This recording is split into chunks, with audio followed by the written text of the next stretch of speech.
नमस्कार, news one India देख रहे हैं। अब आपके साथ मैं हूं ऋतु। बुलेटिन की शुरुआत करेंगे बड़ी खबर के साथ। इस वक्त की बड़ी खबर आपको बता दें, 2 दिवसीय वाराणसी दौरे पर सीएम योगी आदित्यनाथ है और ऐसे में आपको बता दें सीएम योगी के वाराणसी दौरे का दूसरा दिन है आज।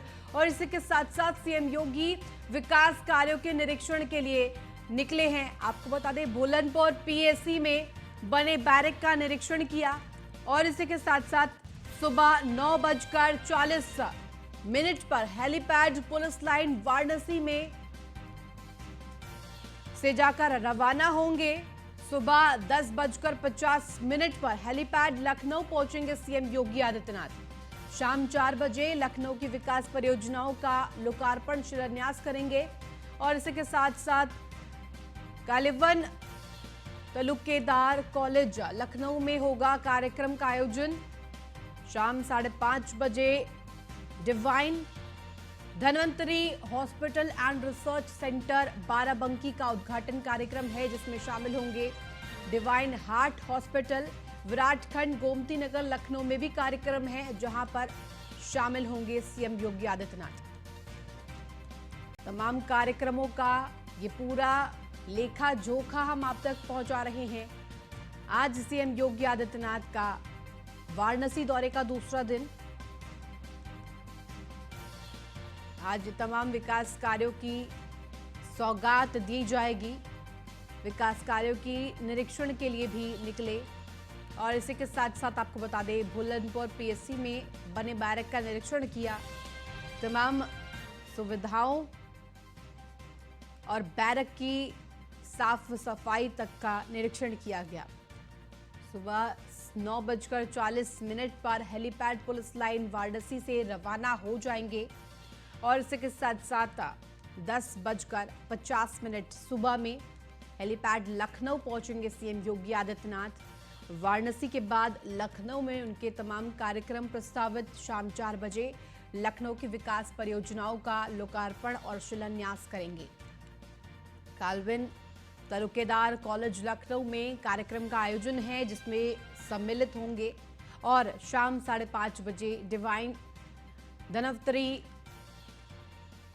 Dhanvantari hospital and research centre Barabanki का उद्घाटन कार्यक्रम रखा गया है, जिसमें खुद शिरकत करेंगे सीएम योगी आदित्यनाथ। वाराणसी दौरे का दूसरा दिन आज है। करीबन 9:30 बजे हेलीपैड पुलिस लाइन वाराणसी से रवाना हो जाएंगे और जिसके बाद लखनऊ में उनके तमाम कार्यक्रम प्रस्तावित।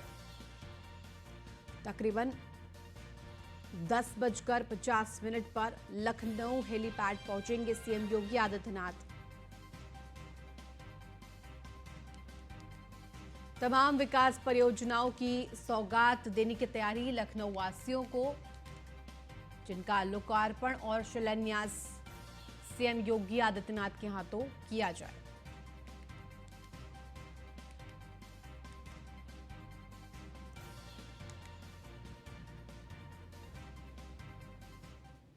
और ज्यादा जानकारी के साथ हमारे संवाददाता जुड़ेंगे, उनका रुख कर लेते हैं। हमारे साथ लखनऊ से नीलेश चौहान और वाराणसी से संतोष ओझा हमारे साथ बने हुए हैं। सबसे पहले संतोष का रुख करना चाहूंगी। संतोष, जिस तरह से आज दूसरा दिन है वाराणसी में सीएम योगी आदित्यनाथ का, आज वो करीबन 9:30 बजे वहां से निकल जाएंगे। क्या कुछ उन्होंने किया आज, क्या कुछ उनके कार्यक्रम थे जिनमें वो शामिल हुए? देखिए, यदि हम कल की पहले बात कर लें तो निश्चित तौर पे कल ये एयरपोर्ट पे पहुंचने के बाद सीधे करखियाव गए। करखियाव वो जगह है जहां 16 करोड़ रुपए का लोकार्पण करना है। लगभग वहां पे फल और सब्जियों का इंटीग्रेशन होगा। समीक्षा बैठक करने के लिए सर्किट हाउस आए। लगभग 2.5 घंटे का समीक्षा बैठक चला, जिसमें तमाम विभाग और तमाम अधिकारियों का समावेश था। सबके साथ उन्होंने एक बात का प्रश्न रखा कि आखिर बनारस का विकास किस तरह से हो रहा है और विकास में कितनी ग्रोथ है। दूसरी जो सबसे बड़ी बात, 24 तारीख प्रधानमंत्री आने को है। दूसरा मुद्दा प्रधानमंत्री के आगमन को लेकर था, स्वागत को लेकर था, व्यवस्थाओं को लेकर था, जिसपे अधिकारियों को न केवल निर्देश दिया गया बल्कि उनकी बातों को भी सुन के उनमें सुधार किया गया। उसके बाद वहां से वो भुल्लरपुर पहुंचे और भुल्लरपुर के रोहनिया थाने में पहुंचकर रोहनिया थाने में नवनिर्मित भवन का निरीक्षण किया। यहाँ पे मुख्यमंत्री का जो सबसे नया रूप दिखा वो ये दिखा कि बच्चों के बीच इन्होंने समय बिताई, बच्चों को टॉफियां दी, बिस्किटें दी और यही नहीं, बच्चों को दुलारे भी। हालांकि ये कोई पहली तस्वीर नहीं है, लेकिन बनारस के लिए जरूर ये तस्वीर है, क्योंकि वो दिन याद आता है जब ये काल भैरव से दर्शन करके निकल रहे थे और बगल में एक बच्चे को दुलारते नजर आए थे मुख्यमंत्री। कुछ ऐसा ही सीन कल फिर। ठीक है संतोष, हमारे साथ नीलेश भी बने हुए हैं, उनका रुख कर लेते हैं। नीलेश, जिस तरह से हमारे सहयोगी बता रहे थे संतोष कि वाराणसी के बाद अब लखनऊ की ओर प्रस्थान करेंगे सीएम योगी आदित्यनाथ, क्या अपडेट है, कब तक पहुंच सकते हैं लखनऊ और कौन से विकास कार्यक्रम है जिनमें वो शामिल होंगे? देखिए तो बिल्कुल, अगर हम मुख्यमंत्री योगी आदित्यनाथ की बात करें तो 2 दिवसीय वाराणसी के दौरे पर थे और आज दूसरा दिन है उनका। करीब 10:30 बजे वो वापस लखनऊ पहुंच जाएंगे। लखनऊ की अगर हम बात करें तो लखनऊ के कई कार्यक्रम हैं जहां पर मुख्यमंत्री योगी आदित्यनाथ शिरकत करेंगे। साफ तौर पर अगर हम बात करें तो कालविन तालुकेदार में एक बड़ा कार्यक्रम रखा गया, जिसमें मुख्यमंत्री योगी आदित्यनाथ के साथ साथ उत्तर प्रदेश सरकार में कई मंत्री और दोनों डिप्टी सीएम मौजूद रह सकते हैं। कहीं ना कहीं मुख्यमंत्री योगी आदित्यनाथ जिस तरीके से उत्तर प्रदेश के विभिन्न जिलों के दौरों पर रहते हैं, खासतौर पर जब जिलों के दौरे पर वो रहते हैं तो वहां के विकास कार्यों की समीक्षा करते हैं। किसानों के लिए क्या बेहतर व्यवस्थाएं उत्तर प्रदेश सरकार करा सकती है, उस पर विशेष रूप से फोकस करते हैं। उसके अलावा जब जिलों के दौरे पर रहते हैं, जिस तरीके से हमारे सहयोगी संतोष जी अभी बता रहे थे, कैसे जब वाराणसी के दौरे पर मुख्यमंत्री योगी आदित्यनाथ गए तो वहां के किसानों की समस्याओं को लेकर चर्चा की। साथ ही साथ जो पुलिस लाइन के अंदर जो पीएससी के लिए व्यवस्थाएं दुरुस्त की गई थी भुल्लरपुर में, उनको कैसे चेक किया गया, निरीक्षण किया गया। उसके अलावा तमाम जो उत्तर प्रदेश सरकार की योजनाएं चलाई जा रही हैं उसको वाराणसी के अंदर कैसे धरातल पर लागू किया जाए। उसके अलावा मुख्यमंत्री योगी आदित्यनाथ की जो सबसे बेहतर बात नजर आती है, जिनको उत्तर प्रदेश के मुख्यमंत्री के रूप में एक बेहतर इंसान के तौर पर भी पेश करती है, जिस तरीके से वो उनका गोरखपुर में बच्चों के साथ प्रेम जग जाहिर है। उसके अलावा जिस तरीके से बनारस में उन्होंने बच्चों को प्यार किया, दुलार किया, बच्चों के साथ समय बिताया, उससे साफ हो जाता है कि मुख्यमंत्री योगी आदित्यनाथ उत्तर प्रदेश के मुखिया होने के साथ साथ बच्चों को भी उतना ही प्यार करते हैं जितना नीलेश, इसके साथ साथ आपसे ये भी जानना चाहेंगे, हैं। कालविन तालुकेदार कॉलेज में आज जो कार्यक्रम है उसमें और कौन कौन शामिल हो सकता है, क्या तैयारियां की गई है? देखिए, कालविन तालुकेदार के अगर हम कार्यक्रम की बात करें तो करीब शाम को 4 बजे इस कार्यक्रम का आयोजन किया जाना है, जिसमें उत्तर प्रदेश के मुख्यमंत्री योगी आदित्यनाथ के साथ साथ डिप्टी सीएम ब्रजेश पाठक, उसके अलावा उत्तर प्रदेश सरकार के कई बड़े मंत्री इस कार्यक्रम में शिरकत करेंगे। उसके अलावा अगर हम बात करें तो राजनाथ सिंह भी लखनऊ में है, तो ऐसे में राजनाथ सिंह भी इस कार्यक्रम में शिरकत करने के लिए पहुंच सकते हैं। कहीं ना कहीं अगर हम कालविन तालुकेदार में होने वाले कार्यक्रम की बात करें तो पहले से ही तैयारियां पूरी कर ली गई हैं और तैयारियों का निरीक्षण भी पहले किया जा चुका है कि कैसे इस बड़े कार्यक्रम का आयोजन किया जाएगा, कैसे इस कार्यक्रम के माध्यम से जनता से जुड़ा जाएगा, जनता के बीच में उत्तर प्रदेश और केंद्र सरकार की योजनाओं को पहुंचाने का काम किया जाएगा, जनता को जागरूक करने का काम किया जाए। उन्हीं तमाम मुद्दों को लेकर इस बड़े कार्यक्रम का आयोजन किया गया है। उसके अलावा जब लखनऊ में मुख्यमंत्री योगी आदित्यनाथ मौजूद रहेंगे तो उत्तर प्रदेश सरकार के जो विकास है उन विकास कार्यों को जनता के बीच में कैसे पहुंचाया जाए। हालांकि मार्च का महीना है और जिस तरीके से बिजली कर्मचारी हड़ताल पर हैं, उन तमाम चीजों को लेकर भी अधिकारियों के साथ समीक्षा बैठक की जा सकती है कि कैसे उत्तर प्रदेश में जो बिजली कर्मचारी हैं 72 घंटों की हड़ताल पर हैं। ठीक है नीलेश, आप बने रहिए, आगे भी आपसे अपडेट लेंगे। संतोष, बहुत शुक्रिया तमाम जानकारी देने के लिए। और खबर 2 दिवसीय लखनऊ दौरे पर रक्षा मंत्री राजनाथ सिंह है। आपको बता दें, होली मिलन और शपथ ग्रहण समारोह आज है। रक्षा मंत्री राजनाथ सिंह करेंगे कार्यक्रम में शिरकत और कार्यक्रम में मुख्य अतिथि होंगे रक्षा मंत्री राजनाथ सिंह। बड़ी खबर आपको बता रहे, कार्यक्रम में डिप्टी सीएम ब्रजेश पाठक समेत कई बड़े नेता मौजूद रहेंगे। होली मिलन और शपथ ग्रहण समारोह आज है, जिसमें शिरकत करेंगे रक्षा मंत्री राजनाथ सिंह। लखनऊ में ये कार्यक्रम प्रस्तावित। 2 दिवसीय लखनऊ दौरे पर है रक्षा मंत्री राजनाथ सिंह। होली मिलन और शपथ ग्रहण समारोह आज रखा गया है, जिसमें सम्मिलित होंगे रक्षा मंत्री राजनाथ सिंह। कार्यक्रम में शिरकत करेंगे मुख्य अतिथि के तौर पर और कार्यक्रम में तमाम दिग्गज नेता भी नजर आएंगे, जिसमें कि कार्यक्रम में डिप्टी सीएम ब्रजेश पाठक समेत कई बड़े नेता मौजूद रहेंगे।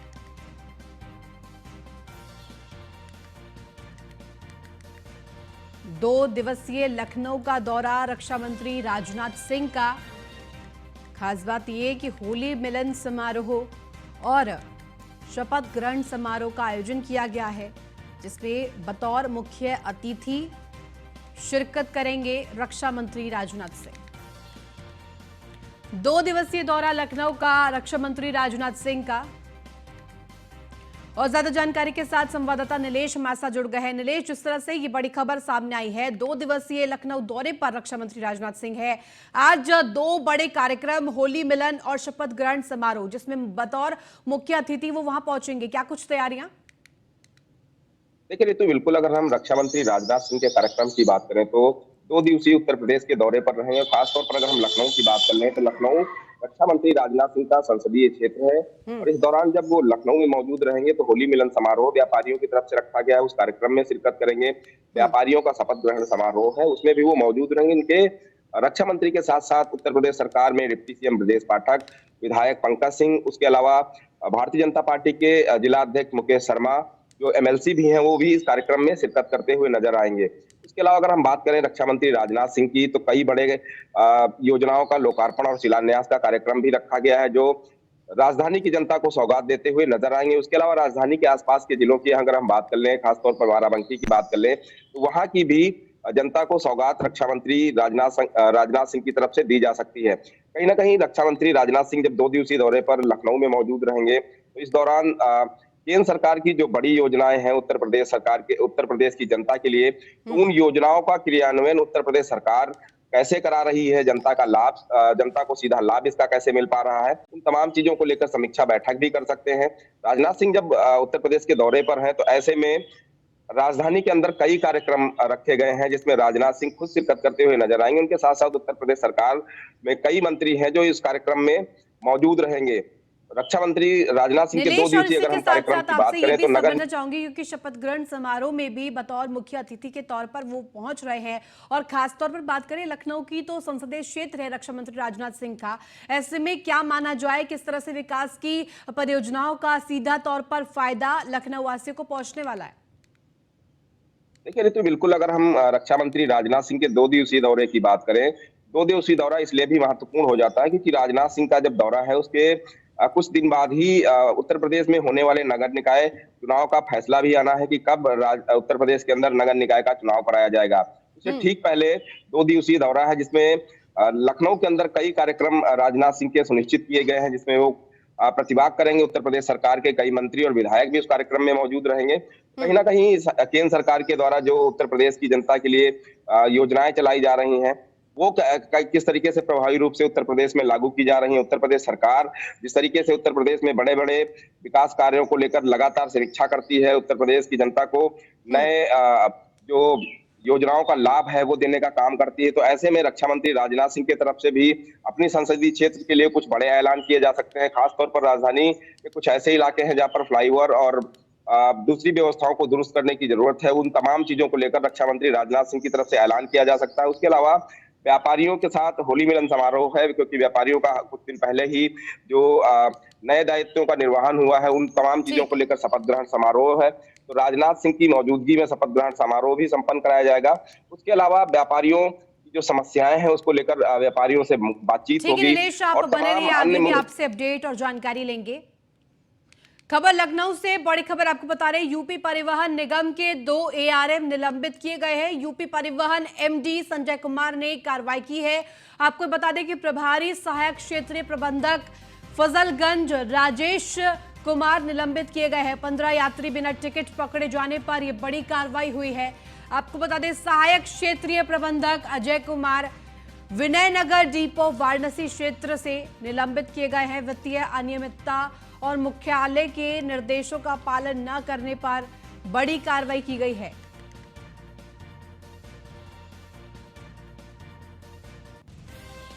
और ज्यादा जानकारी के साथ संवाददाता नीलेश हमारे साथ बने हुए, सीधा उन्हीं का रुख कर लेते हैं। नीलेश, जिस तरह से ये बड़ी खबर सामने आई है, यूपी परिवहन निगम के 2 एआरएम निलंबित कर दिए गया, क्या कुछ अपडेट आपके पास?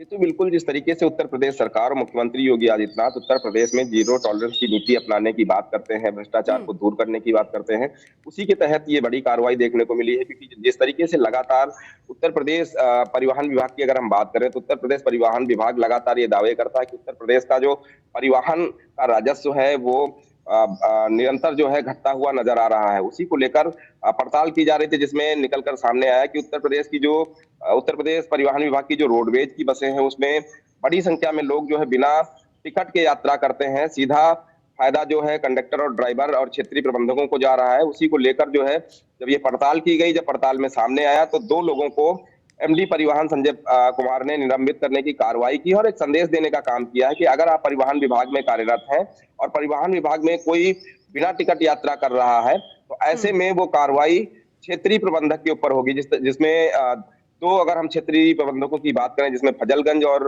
वाराणसी क्षेत्र के लोग शामिल हैं, उन दोनों जो क्षेत्रीय प्रबंधक हैं उनको निलंबित करने की कार्रवाई की गई है। और खास तौर पर उत्तर प्रदेश के परिवहन विभाग के कर्मचारियों को एक संदेश दिया गया है कि अगर आप सरकार की मंशा के अनुरूप, विभाग की मंशा के अनुरूप काम नहीं करते हैं तो ऐसे में आपको विभाग में काम करने की जरूरत नहीं और उसमें निलंबन की कार्रवाई होगी। अब देखना होगा कि इसके बाद उत्तर प्रदेश के जो दूसरे जनपदों के क्षेत्रीय प्रबंधक हैं या मंडलों के प्रबंधक हैं वो किस तरीके से रोडवेज बसों में सुनिश्चित कराएंगे कि बिना बरतने पर ये बड़ी कार्रवाई की गई है। निश्चित तौर पर इसका असर देखने को मिलेगा। बहुत शुक्रिया तमाम जानकारी के लिए नीलेश।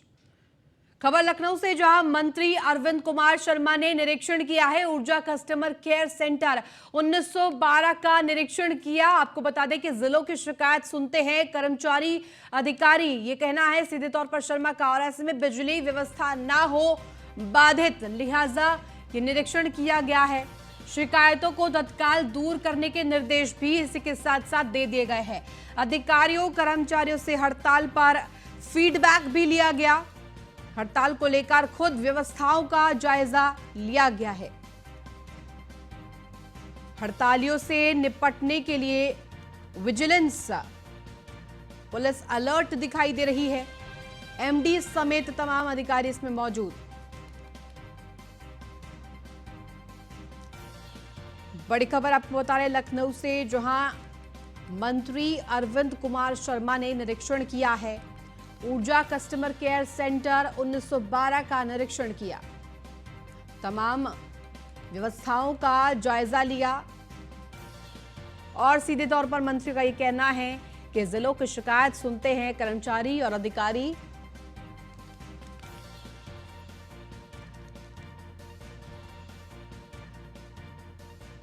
खबर लखनऊ से, जहां बिजली संबंधित हड़ताल मामले पर सख्ती। बिजली संबंधित हड़ताल करने पर अलग अलग जिलों में कर्मचारियों के खिलाफ एफआईआर। आपको बता दें कि अलग अलग हिस्सों में हड़ताल के समर्थकों और नेताओं पर दर्ज हुई एफआईआर।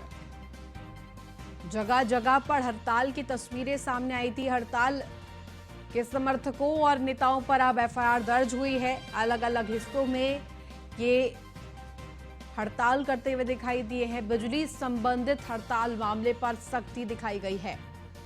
बिजली संबंधित हड़ताल करने पर अलग अलग जगहों पर अलग अलग समर्थकों पर, हड़ताल कर रहे लोगों पर एफआईआर दर्ज की गई है।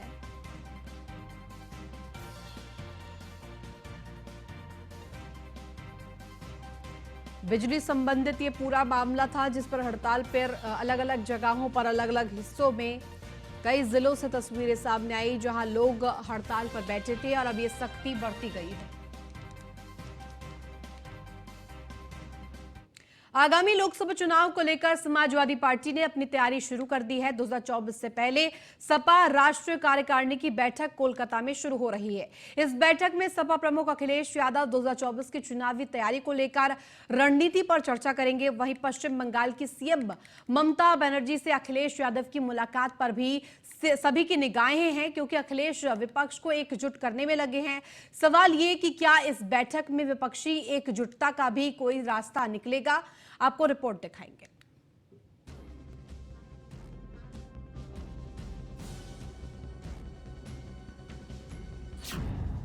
अखिलेश फिर राष्ट्रीय राजनीति में आने को बेकरार। दीदी के गढ़ में समाजवाद की हुंकार। बंगाल में समाजवाद का राष्ट्रीय मंथन। 24 के लिए निकलेगा हल। हुबली से गंगा पर निशाना। 11 साल बाद समाजवादी पार्टी की राष्ट्रीय कार्यकारिणी की बैठक कोलकाता में आयोजित हो रही है। ममता दीदी के गढ़ में अखिलेश यादव 2024 के लिए राष्ट्रीय राजनीति में सपा की भूमिका 2024 के चुनाव में समाजवादी पार्टी की स्ट्रेटजी को लेकर मंथन कर रहे हैं। भले ही ये मंथन बंगाल की हुगली के किनारे हो रहा हो, अखिलेश का असल निशाना तो गंगा ही है। समाजवादी पार्टी की राष्ट्रीय कार्यकारिणी की बैठक कोलकाता में आयोजित हो रही है। इस बैठक में अखिलेश यादव राष्ट्रीय राजनीति में समाजवादी पार्टी की भूमिका और आने वाले 3 राज्यों और लोकसभा चुनाव को लेकर रणनीति तैयार करेंगे। 11 साल बाद सपा की राष्ट्रीय कार्यकारिणी की बैठक आयोजित हो रही है। इससे पहले मुलायम सिंह यादव की अध्यक्षता में राष्ट्रीय कार्यकारिणी की बैठक हुई थी। यह पहला मौका है जब अखिलेश यादव राष्ट्रीय कार्यकारिणी का नेतृत्व करेंगे। 2024 के लिए बीजेपी के खिलाफ महागठबंधन की कोशिशें अब तेज हो गई हैं, लेकिन इन्हीं कोशिशों के बीच गैर कांग्रेसी गठबंधन की अटकलें भी तेज होती जा रही हैं। बिहार के मुख्यमंत्री नीतीश कुमार, तेलंगाना के मुख्यमंत्री केसीआर और बंगाल की मुख्यमंत्री ममता बनर्जी इस गैर कांग्रेसी मोर्चे की अगुवाई कर रही हैं। ऐसे में अखिलेश यादव अब इस गैर कांग्रेसी मोर्चे में खुद को फिट करने की कवायद में जुटे हैं। यही वजह है कि तेलंगाना से लेकर गुजरात तक लगातार अखिलेश यादव दौरे कर रहे हैं। तेलंगाना के मुख्यमंत्री केसीआर, बंगाल की मुख्यमंत्री ममता बनर्जी, बिहार के मुख्यमंत्री नीतीश कुमार, दिल्ली के मुख्यमंत्री अरविंद केजरीवाल, ये तमाम चेहरे हैं जो गैर कांग्रेसी विपक्ष की अगुवाई कर रहे हैं। अभी हाल ही में केसीआर ने राष्ट्रीय पार्टी बनाने का ऐलान किया था और उनकी रैली में अखिलेश यादव भी शामिल हुए थे। इतना ही नहीं, तमिलनाडु के मुख्यमंत्री एम.के. स्टालिन के जन्मदिन पर भी अखिलेश यादव ने शिरकत की थी। उसके बाद अखिलेश यादव गुजरात के दौरे पर भी गए थे और अब कोलकाता में राष्ट्रीय कार्यकारिणी की बैठक हो रही है। इस बैठक के दौरान अखिलेश यादव की ममता बनर्जी के साथ मुलाकात होगी। तस्वीर बिल्कुल साफ है, गैर कांग्रेसी गठबंधन की राह तैयार हो रही है। लेकिन इस गठबंधन में समाजवादी पार्टी की क्या भूमिका होगी, कैसे समाजवादी पार्टी इस मोर्चे में खुद को प्रासंगिक बनाएगी, इन्हीं तमाम मुद्दों को लेकर राष्ट्रीय कार्यकारिणी की बैठक में विमर्श किया जाएगा। सपा की इन कोशिशों को कांग्रेस बेकार मानती है, क्योंकि कांग्रेस कहती है कि कांग्रेस है, कांग्रेस थी और कांग्रेस रहेगी। बिना कांग्रेस के कोई भी गठबंधन कामयाब नहीं होगा। हमने भी अभी रायपुर में 3 दिन का अधिवेशन किया है। चूँकि हम राष्ट्रीय पार्टी हैं, हम राष्ट्र के किसी भी राज्य में कहीं सरकारें हैं तो कहीं हम ताकत में हैं, कहीं हम विरोधी दल के रूप में हैं, तो हम कहीं भी जाके कर सकते हैं। लेकिन जिसका नाम लेके आप बात कर रहे हैं वो अपने आप में बताएं कि कलकत्ता में इस सम्मेलन का करने का उनका क्या लॉजिक है, वो खुद बताएंगे। लेकिन वो कहीं भी कर सकते हैं और इसके आगे हम कुछ कहें इससे बेहतर ये है कि अखिलेश जी जहाँ चाहें वहाँ करें। और अगर तीसरा विकल्प बनते नज़र आ रहे हैं तो तीसरा विकल्प बनने के लिए बहुत बड़ी जनमत की ज़रूरत है। तीसरा विकल्प कांग्रेस ही होगा और कोई नहीं होगा। दूसरा कह लो, तीसरा कह लो, कांग्रेस के अलावा कोई विकल्प नहीं है। ये कार्यकारिणी इसलिए और भी अहम हो जाती है क्योंकि ये ममता दीदी के गढ़ में हो रही है और ममता दीदी कांग्रेस के खिलाफ मोर्चा बनाने की पक्षधर रही हैं। साथ ही ममता बनर्जी और अखिलेश यादव के रिश्ते बेहद ही प्रगाढ़ हैं। भले ही अखिलेश यादव राष्ट्रीय राजनीति में अपनी एक अलग भूमिका तलाशने में जुटे हों, लेकिन ये भी सच है कि समाजवादी पार्टी उदय से पहले ही उसकी राष्ट्रीय भूमिका तय हो चुकी थी। मुलायम सिंह यादव राष्ट्रीय क्षितिज पर छा चुके थे और समाजवादी पार्टी बनने के बाद 2 बार ऐसे मौके भी आए जब मुलायम सिंह यादव प्रधानमंत्री बनते बनते रह गए। 1996 और 1999 में मुलायम सिंह यादव राष्ट्रीय राजनीति की एक अहम धुरी बन गए थे, लेकिन प्रधानमंत्री नहीं बन पाए। वहीं केंद्रीय राजनीति में उनकी भूमिका बदस्तूर जारी रही।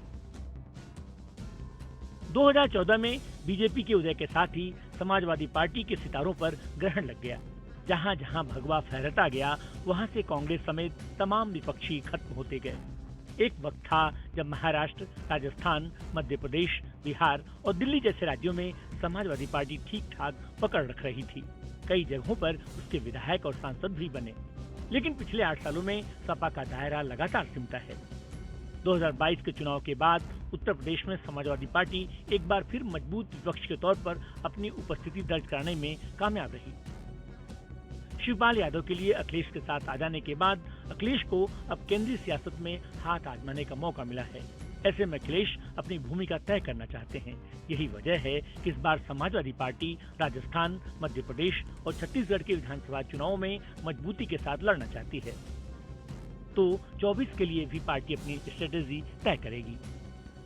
अखिलेश यादव की तमन्ना है 2024 के चुनाव के लिए किंग मेकर बनने की। उन्हें बखूबी मालूम है कि केंद्र की सत्ता का रास्ता यूपी से ही होकर गुजरता है। ऐसे में अगर यूपी मजबूत होगा तो केंद्र में उनका सिक्का भी चलेगा। शिवपाल यादव के आने के बाद समाजवादी पार्टी खासी एग्रेसिव मोड में है। ऐसे में राष्ट्रीय कार्यकारिणी की बैठक के जरिए न सिर्फ अखिलेश यादव का इरादा पार्टी संगठन को मजबूत करना है, बल्कि सरकार पर और ज्यादा हमलावर होना भी है। उम्मीद की जानी चाहिए कि राष्ट्रीय कार्यकारिणी की बैठक के बाद सपा और ज्यादा मजबूत होकर सरकार के लिए मुसीबत बन पाएगी। वीडियो जर्नलिस्ट अमित साहनी के साथ Brajesh Srivastava, news one India, Lucknow. तो इसी के साथ फिलहाल इस बुलेटिन में बस इतना ही। आप देखते रहिए न्यूज़ वन इंडिया।